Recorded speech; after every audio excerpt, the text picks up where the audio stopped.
Washington ও তেহরানের মধ্যকার সংঘাত কি এবার এক নতুন এবং ভয়ঙ্কর মোড় নিতে চলেছে? প্রশ্নটা মহা টেনশন হয়ে ফিরে এসেছে।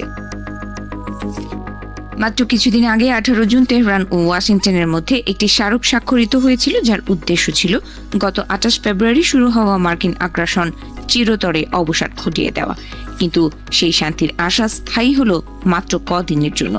গত 8 জুলাই থেকে যুক্তরাষ্ট্র পুনরায় বিমান হামলা শুরু করলে পরিস্থিতি আরও জটিল আকার ধারণ করে। হামলার ধরন পাল্টে যাওয়ার সাথে সাথেই সামরিক বিশ্লেষকদের ঘুরপাক খাচ্ছে এক নতুন প্রশ্ন। এতদিন হামলাগুলো কেবল উপসাগরীয় রাডার, বিমান প্রতিরক্ষা ব্যবস্থা এবং নৌবাহিনীর উপর সীমাবদ্ধ থাকলেও সাম্প্রতিক দিনগুলোতে বন্দর, রেলওয়ে, সেতু এবং সাউদার্ন ইরানের সাঁজোয়া বাহিনীগুলোকেও টার্গেট করা হচ্ছে। হরমুজগান প্রদেশের বন্দর আব্বাস এবং আশপাশের যোগাযোগ মাধ্যমগুলো এখন নিয়মিত বোমা বর্ষণের শিকার। বিশ্লেষকরা মনে করছেন হরমুজ প্রণালীর নিয়ন্ত্রণ পুনরুদ্ধারের চেয়েও বড় কোনো উদ্দেশ্যে এগোচ্ছে পেন্টাগন।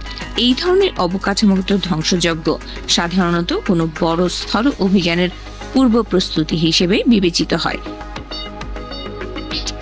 খুজাস্তান, বুশেহের, হরমুজগান এবং সিস্তান ও বেলুচিস্তান, ইরানের এই দক্ষিণাঞ্চলীয় প্রদেশগুলো এখন যুদ্ধের মূল কেন্দ্রবিন্দুতে পরিণত হয়েছে। তেল ও গ্যাস সমৃদ্ধ এই অঞ্চলগুলোতে আঘাত হেনে মূলত ইরানের অর্থনীতির মেরুদণ্ড ভেঙে দেওয়ার সুদূর প্রসারী খেলায় নেমেছে মার্কিন জোট। লেবাননের বিশিষ্ট সাংবাদিক ও বিশ্লেষক আলী ফানেইশ মনে করছেন ইরান এখানে দ্বিমুখী নীতি নিয়ে এগোচ্ছে।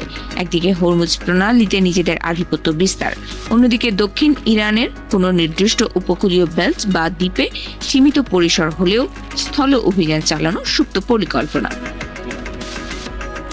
ইরাক 2003 সালের যুদ্ধের স্মৃতি রোমন্থন করে বিশ্লেষকরা বলছেন বর্তমান যে প্রায় 50,000 মার্কিন সেনা পুরো মধ্যপ্রাচ্যে মোতায়েন রয়েছে তা একটি পূর্ণাঙ্গ ইরানি আক্রমণের জন্য একেবারেই অপ্রতুল।